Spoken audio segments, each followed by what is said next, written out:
From the heart of where innovation, money, and power collide in Silicon Valley and beyond, this is Bloomberg Technology with Caroline Hyde and Ed Ludlow.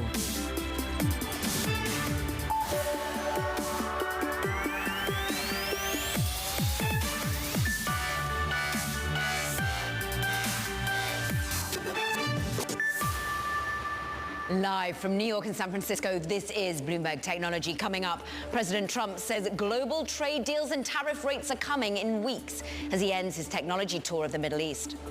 Plus, M&A in focus in the world of U.S. cable providers, with Charter agreeing to combine with Cox in a deal valued at about $34.5 billion. And we're joined by Airbnb CEO Brian Chesky after the company unveils an app overhaul, a new services offering, and a relaunched experiences product. But first, we check in on these markets, which are having a stellar week. We are up more than 6% on the NASDAQ 100 over the last 5 trading days. We cool in terms of that investor enthusiasm on the day, but look, consumer sentiment, ugly, Ed. The second worst on record. We've had some really painful readings across the economy, but maybe inflation not as bad as we expected, and it's risk on when it comes to tech.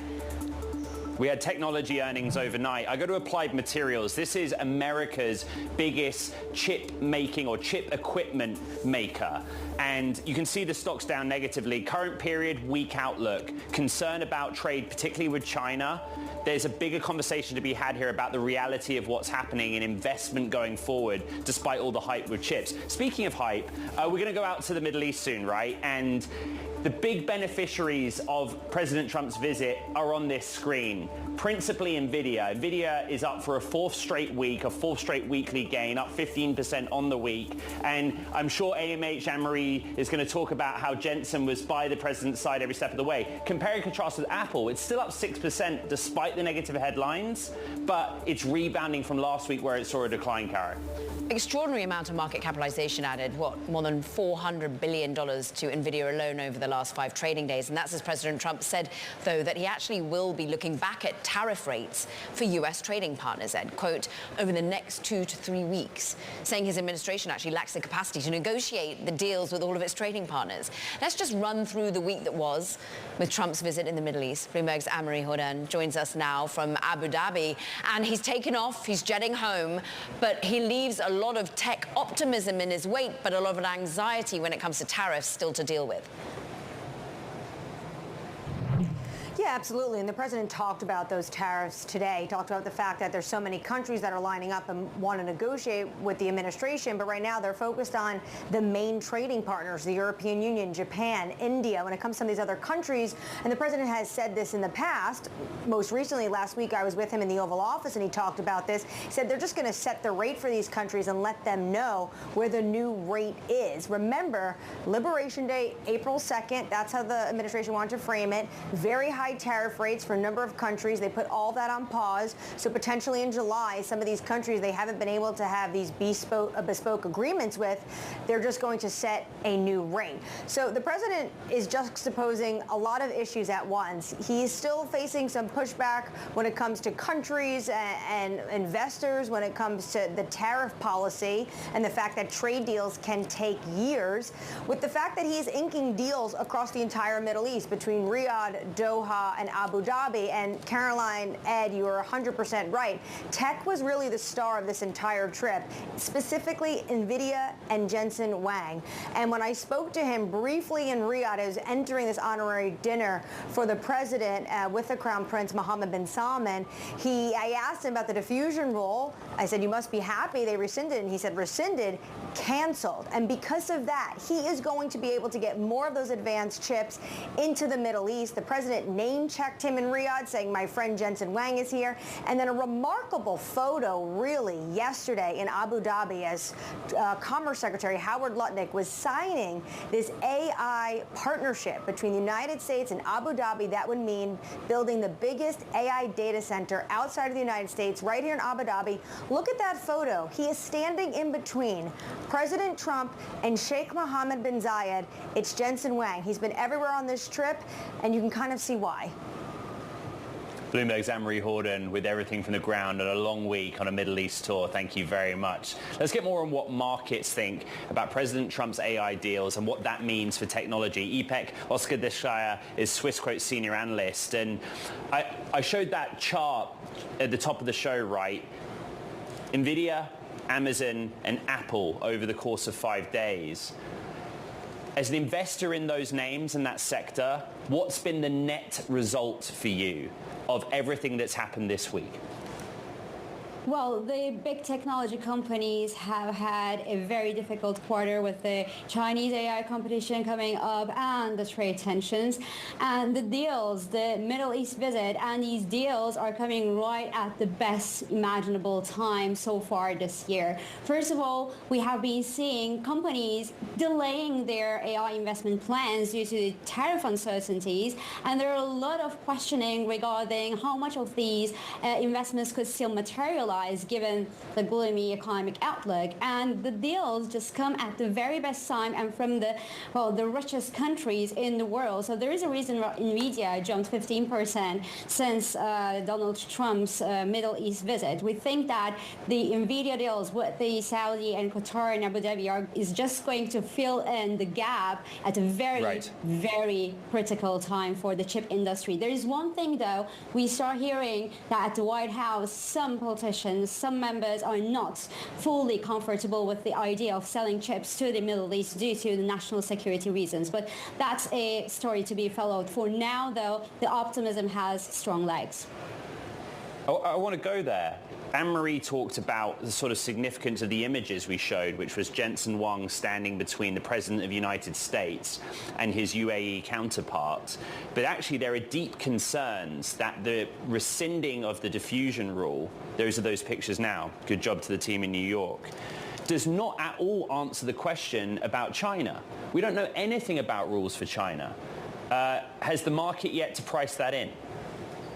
Well, I think that most of the Chinese trade war has already been priced in, and investors have somehow came to the conclusion that, okay, China will gently get out of this picture and has a slower exposure to the Western world and vice versa. So there is now the thinking emerging that because China is willing to gain its independence and it looks like it could get there with their own means, that's going to be the future for the Chinese companies. There is this thinking that China is willing to gain its independence, and if they do so, actually, that's going to be a positive for NVIDIA because the trade tensions will not necessarily hit them as hard as they have been hit over the past couple of months. This being said, China still remains a big chunk of NVIDIA's revenue, so before we get there, we still have some bumpy road to go.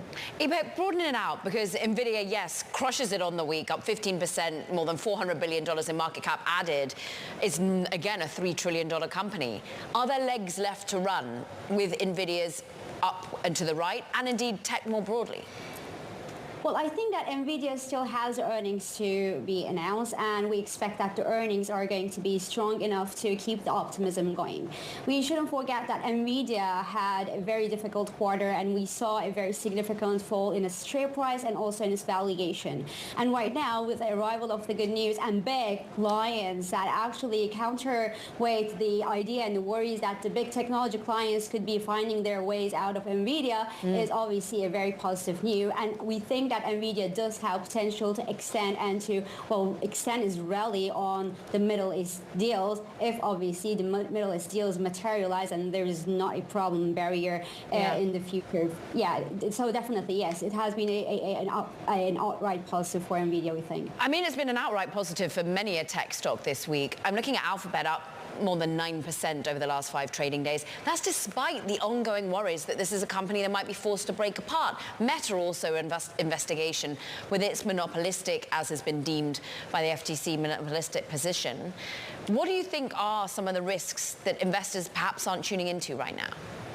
Well, one of the other risks that we see, because we are in Europe, is that if the trade negotiations don't go well with the European Union, the European regulators will be going after companies like Google and Facebook, big technology companies. They have been very clear warning the United States about that. So I think that one of the trade risks is on these companies that have been spared so far because they are offering digital services, and it was mostly the companies with complex international supply chains like NVIDIA, like Google, Apple, that have been very, very hardly hit. We think that there are still risks there that have maybe not be fully priced in. Obviously, the risks are still two-sided because there is always a chance that the European Union and the US strike a deal. But if that's not the case, I think that Microsoft, Google, and Facebook are also going to come under pressure. Ipek Oskar-Deshkaya of Swissquote, great to have you back on the show. Thank you. Another news story I've been writing about this morning. Tesla is adding a longtime Chipotle executive to its board. Jack Hartung will join as a director and member of the board's audit committee as of June 1st, Tesla said in a filing. This comes as the car maker's grappling with thorny questions over Elon Musk's compensation and its strategic direction.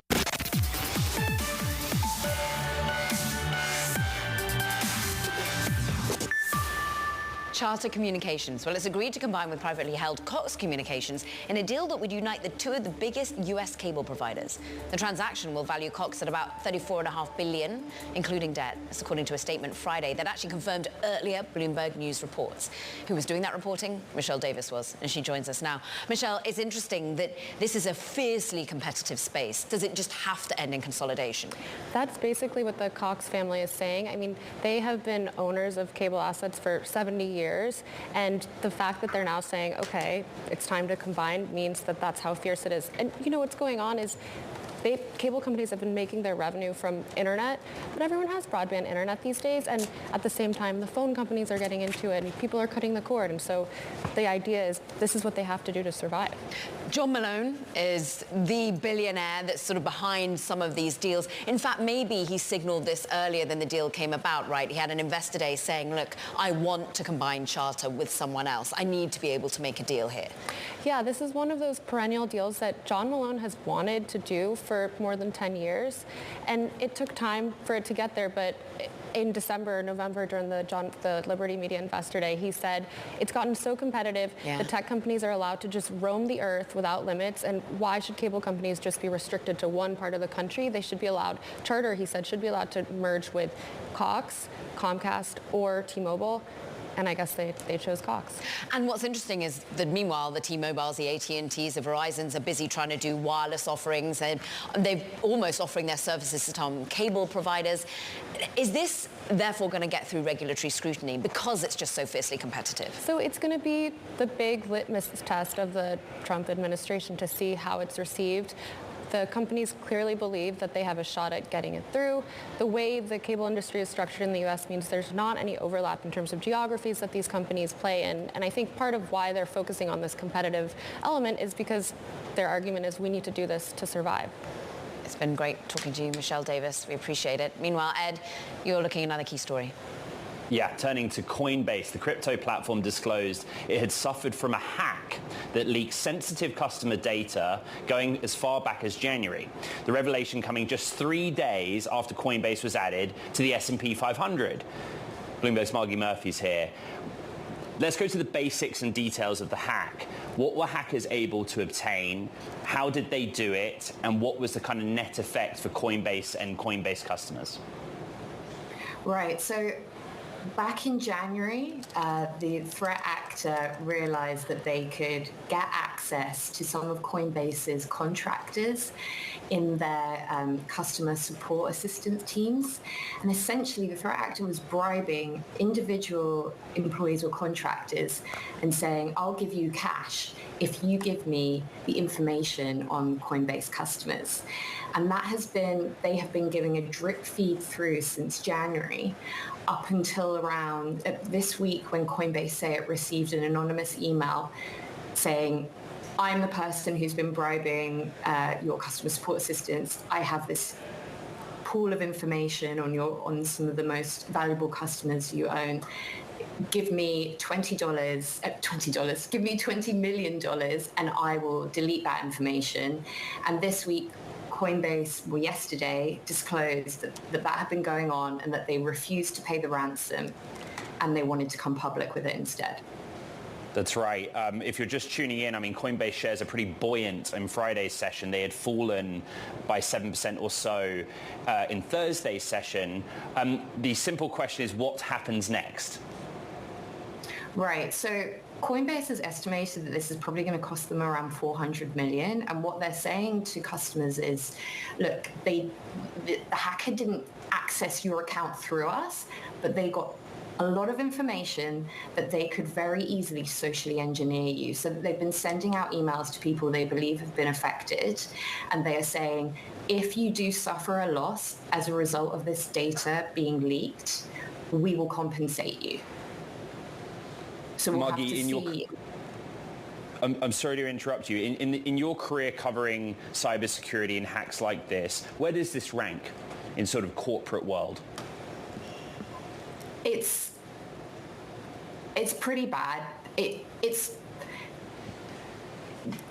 the way that the hackers can use this information to target wealthy people. They are able to see the balances in their Coinbase accounts, and they now have very, very detailed information on these individuals that they can go and socially engineer them, not just to get into their Coinbase accounts, but into other financial accounts that they might own. And by social engineering, I mean calling up and saying, I'm a bank support assistant, and when the person questions, well, how can you prove that? Give me some information about my account, and they can say, well, I have names, emails, balance, your last transactions. It's all very convincing information. So I think in terms of, they may not have gotten into Coinbase's systems per se and broken into their networks, but the mushrooming effect this will have on people's personal data and the potential impacts it could have on people, individuals are losing their money, is pretty big. Bloomberg's Margie Murphy on a breaking and fast-moving story. Thank you very much.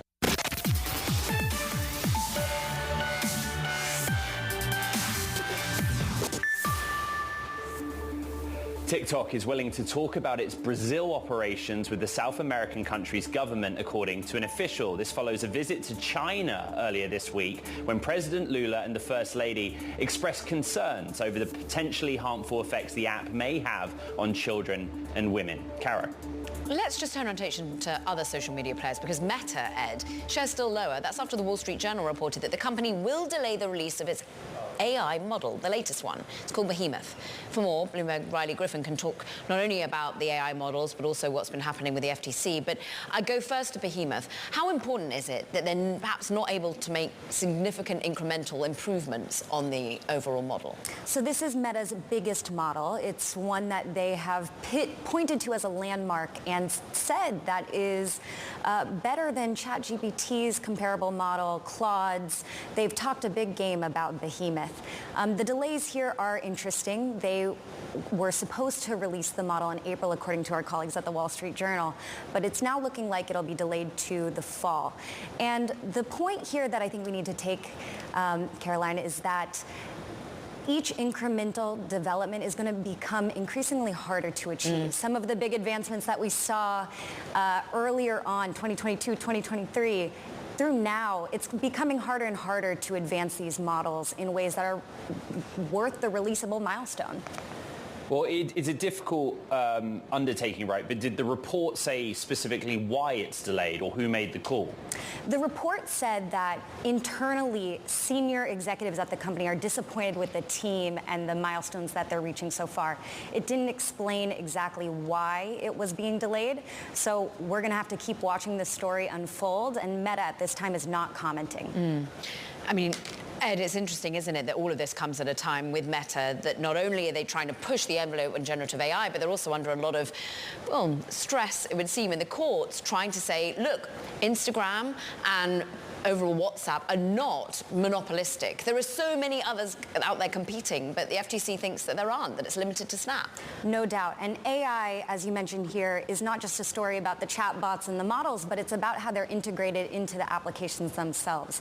So the future of Instagram, the future of WhatsApp has a lot to do with the capabilities here. Bloomberg's Riley Griffin, thank you very much. A big take. Microsoft's Copilot AI is gaining traction among its customers, but the company's investment and relationship with OpenAI could complicate things for CEO Satya Nadella. It's the subject of today's big take. Bloomberg's Austin Carr wrote it and joins us now. In part, this is informed with time you spent with Mr. Nadella, right? But the Copilot launch wasn't smooth, wasn't great. They want to put time into it. They have to manage their investment and relationship with OpenAI, which has a competing set of products and offerings. Yeah, that's correct. I mean, I would just, turn to your viewers out there and ask, have you used Copilot, or is it more likely that you're using ChatGPT, if not even paying for a ChatGPT subscription? And that's the big challenge for Microsoft right now. OpenAI really was successful thanks to Microsoft, its $13.75 billion investment over the years in the company, as well as all the money it poured into GPUs and data centers to help with that back-end processing. The issue is that sort of gave OpenAI a head start, but Microsoft has had to play catch up on its own app offerings like Copilot, which is both available in the enterprise for customers using Word and Excel, as well as the standalone consumer version, which you can get on Windows, Macs, and your iPhone.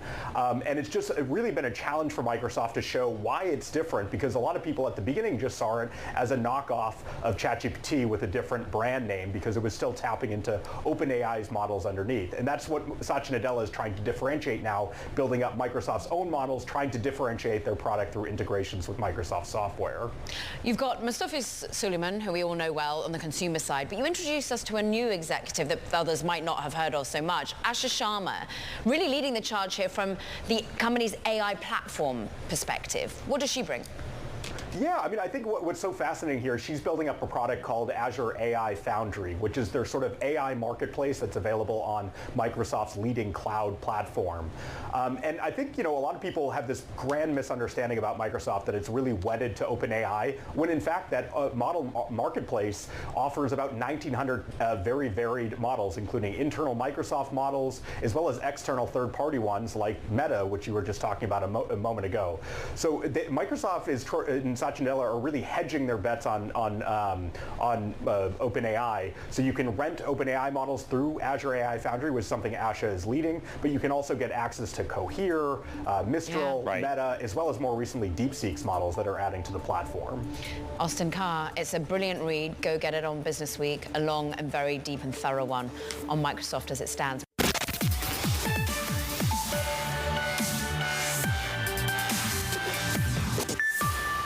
Welcome back to Bloomberg Technology. I'm Caroline Hyde in New York.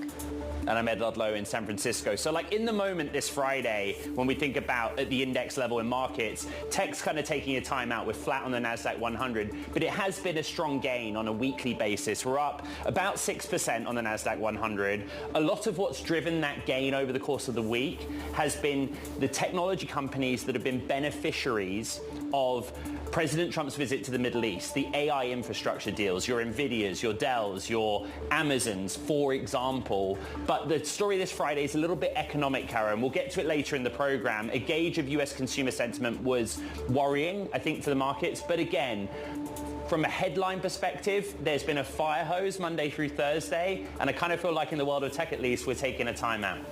We are indeed. Maybe a pause, but there's no pause in terms of deal making right now. And let's just go to food delivery companies, Ed. They have been hungry for consolidation, using deals to enter new markets and new areas of lifestyle, basically. This all includes Prosus, which just announced, of course, relatively recently to buy Just Eat Takeaway for $4.3 billion. There's a new strategic partnership between Uber and Prosus's Brazil portfolio company, iFood. And not to mention the fact that they're getting into travel as well, with a completed deal just announced overnight. Fabricio Bloisi is with us, CEO of Prosus Group. You are such a global company. I know you've just been deemed Brazil's Man of the Year, so your voice is a little bit hoarse. Congrats. Hello, Caroline. Pleasure to be here with you again. Well, congrats also on all this deal making, but I'm really interested as to, let's just go to, say, the strategic partnership with Uber in Brazil. Why decide that's a partnership and that's not M&A to add on delivery services and mobility? We are super excited about food delivery. As you know, we just announced 2 months ago the $4.5 billion acquisition of Just Eat Takeaway. We are waiting for the confirmation of this acquisition. But Latin America is very important for our strategy. Latin America ecosystem there. So we have not only iFood, but our payment business, but our event business. We just closed today our travel transaction there. It was approved today, so we just bought Despegar for close to 2 billion euro. And, but we don't have our ride-hailing offer. And what we did was a strategic partnership with Uber. So Uber did not have the food delivery. Now Uber will have iFood inside Uber, and we will have ride-hailing inside iFood. We think we can serve much better our customers, not only our customers, but Uber customers working together. I think that's the future, offer more to our users. It's a partnership, and we are very excited about that, to work closer with Uber. Let's talk about the mechanics of the deal. You're a deal maker. What is the sort of regulatory path been like in that country? What's it like doing business in that region? And for the basics of our audience, you're going to get that deal closed and done, right? We are very excited that today, a few hours ago, we just got our online travel agency deal closed. This is Despegar, so we acquired Despegar, and it was approved today by the regulators. We are very excited about that. The Uber deal is not a merge, it's a commercial partnership where we are going to offer to our customers access to Uber, their customers access to iFood. So we are not waiting for regulatory approval for this deal. We can move fast, we can offer better service to our customers. That's the idea. Ed, I'll just jump in now, because I think what's interesting is how you align data sharing with Uber. How do you decide what revenue each one takes? What is the deal, the intricacies of the deal here that benefits both of you? Because I know you're focused on data because that's the AI win, right? Yes, perfect. This deal specifically is about offering more services to our customers. So we're not sharing revenue. We are going to keep the food delivery revenue, Uber keep the ride-hailing revenue. What we do is to offer to all customers in Brazil food delivery and ride-hailing together. That's the focus of the deal. But last time I came here to talk to you in London, actually, I talked a lot about AI, and that's the biggest focus of Prosus. I just released a letter this week talking about we are doing super well, we are growing a lot, we are more than 10% better than the forecasts I gave. But besides that, I'm more excited about how fast we are moving in AI.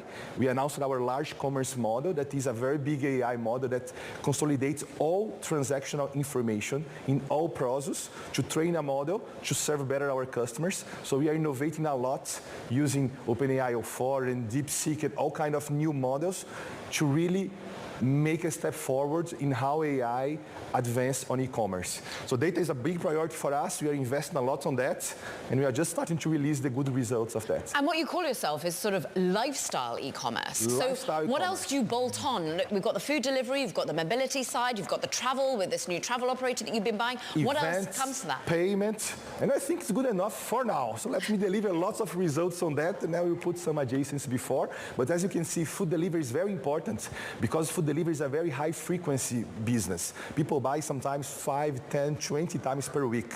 So on top of food delivery, we are putting many other adjacencies as payments, as travel, as events. But why I'm very excited now, Prosus now is much more focused in 3 ecosystems. The first ecosystem of our focus is Latin America. So you have all this business, all these offers working together in Latin America. Our second focus is India, and we have also Swiggy, that is a food delivery business in India. On top of that, payments, PayU, and Meshu, and Urban Company, other companies in India. So we are doing the same ecosystem approach in India. And our third, and I'm very excited about that, focus is Europe. I think Europe needs big tech in Europe. Now we just bought Just Eat Takeaway. As I told you last time, we have $18 billion to invest. We want to invest a lot in Europe. And on top of Just Eat Takeaway, as soon as our deal is approved, so we are waiting for Europe to approve that, we are going to be able to invest 10 times more in AI in Europe. That's my big goal.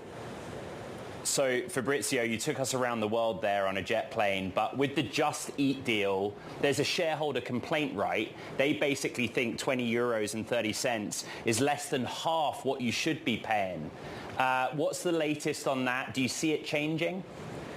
We are very confident this is a very good offer for both sides.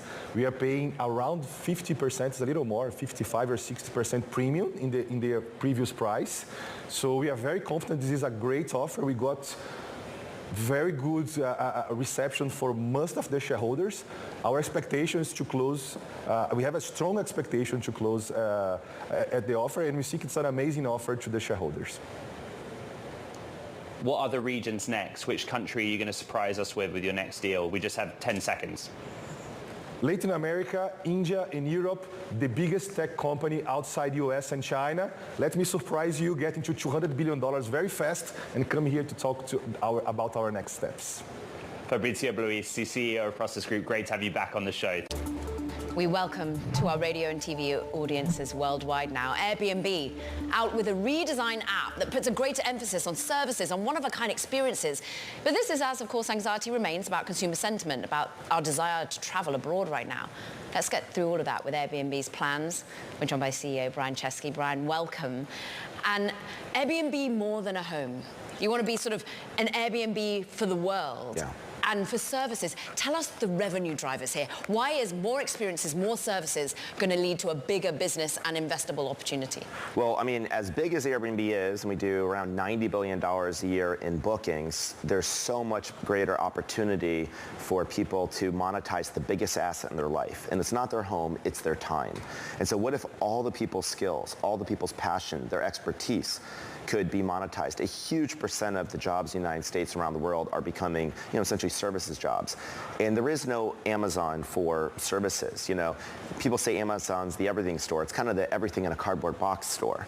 But there's this whole other world. It requires trust. It requires two people to have an exchange between one another. I think that's where Airbnb's core competency is. What we built is an extensible platform that's not limited to homes. What's interesting is the chefs, the massages, the other key services that you're offering do have to be vetted. Yes. That's when you get the scale. Yes. How are you going to scale that if you're doing this on a person-to-person basis? How much does ML then take over? Yeah, I mean, a lot of what we do, and I think a lot of what everyone in technology does, is you start things by hand, you learn the rules, and you train the technology, and the technology takes over, either does it or it augments the people. And that's exactly what it was like here. We start very much by hand, and then we build tools to automate the tasks that people are doing. Brian, I started using Airbnb in the UK around 2010-11 when I went to college, right? And that was before Uber even launched in the UK. And when I think about the development of platforms and app technologies like yours, the one point of difference that an Airbnb has versus an Uber is that you don't yet have advertising. Whereas you look at Uber's ad growth, now for them on the investor side, it's a really big thing. How do you think about that? I think it's a huge opportunity. One of the frameworks I really like around how to invest is you want to invest in the most perishable opportunities first. And so we think a really perishable opportunity is, launching services and experiences. The timing is right. We think advertising is a huge opportunity for us. It's an inevitable opportunity for us, but we don't think it's the most perishable opportunity. So it hasn't been something we've prioritized in our near-term roadmap.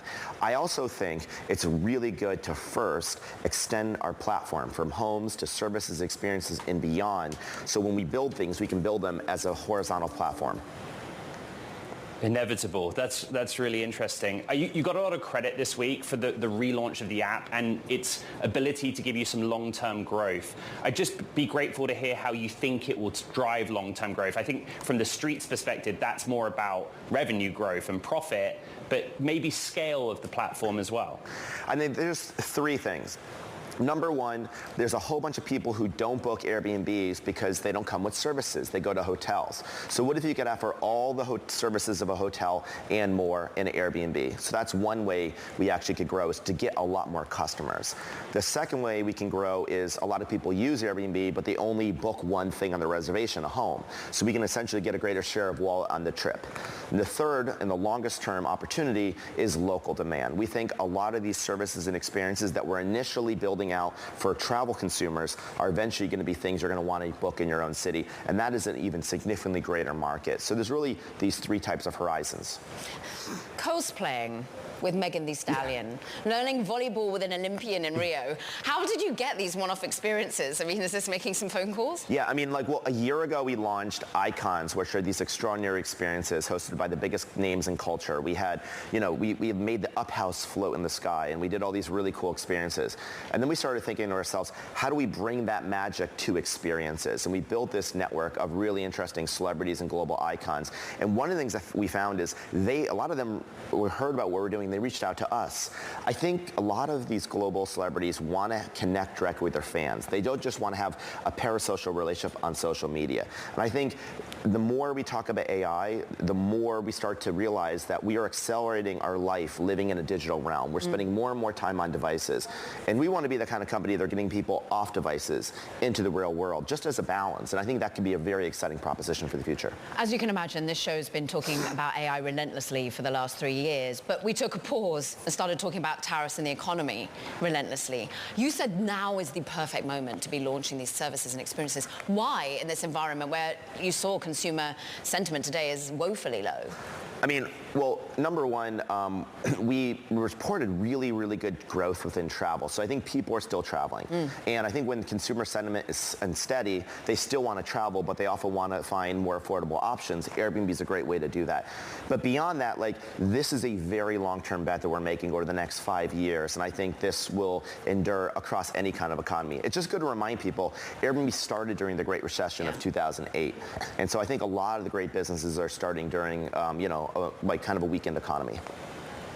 Brian, you're pivoting to founder mode, right? Yeah. How's that going to help Airbnb navigate the world that it's in right now? I think founder mode basically just means running a large company with a hands-on approach where you're in the details, you're leaders in the details, and everyone's rowing in the same direction like a startup.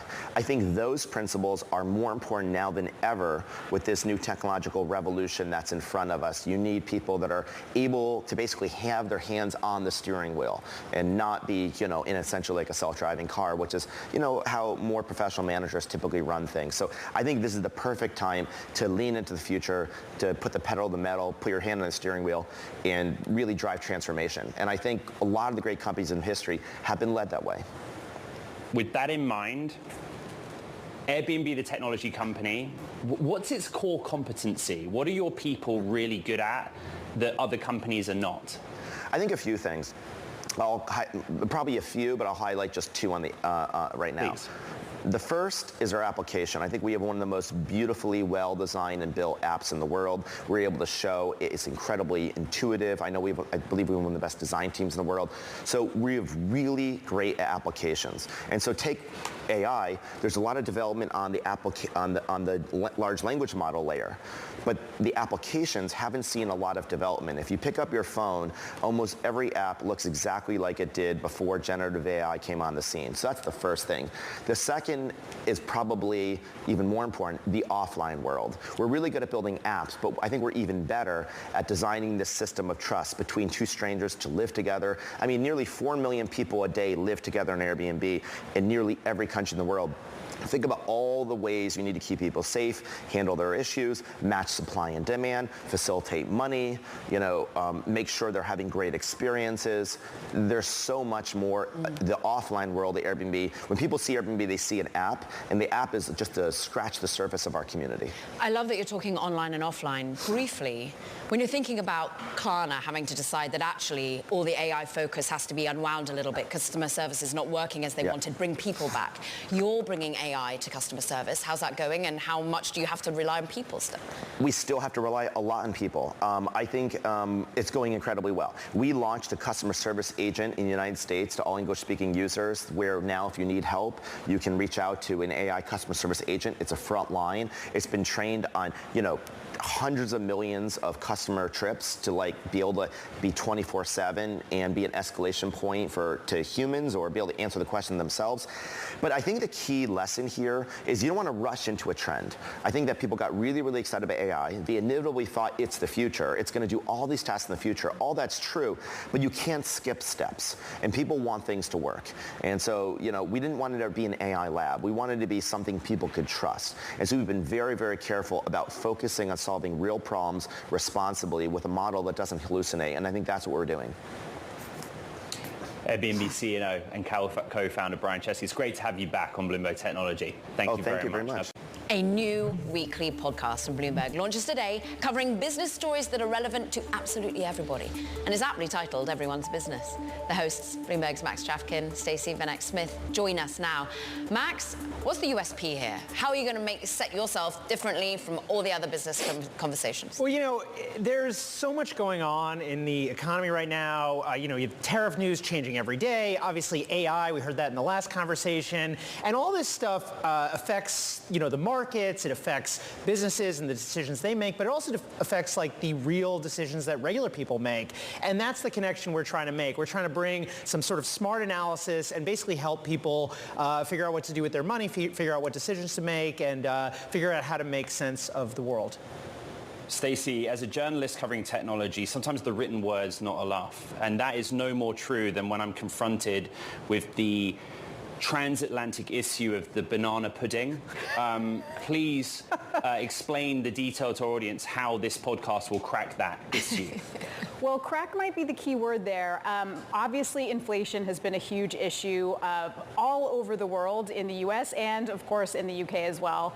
But eggs, of course, are a big concern here in the U.S. The price of eggs, they were down a little bit. We got some pretty good inflation news this week.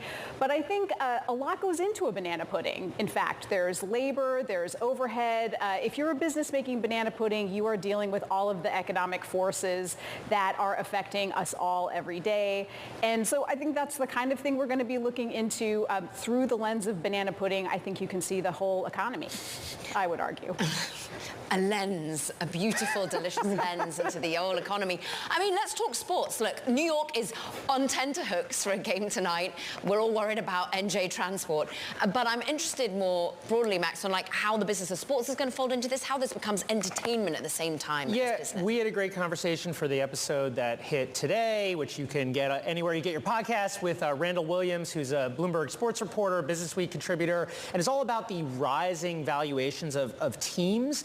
And how that's changing how teams operate. We're getting a new breed of sports owners. The sort of prototypical sports owner who would sort of a rich guy who's into the team is being replaced by these institutional investors, private equity guys, which of course, I think it's exciting if you own a sports team and you want to, make more money, but it's also, from the fans' point of view, it could be kind of troubling because obviously private equity has a somewhat checkered reputation when it comes to coming into businesses.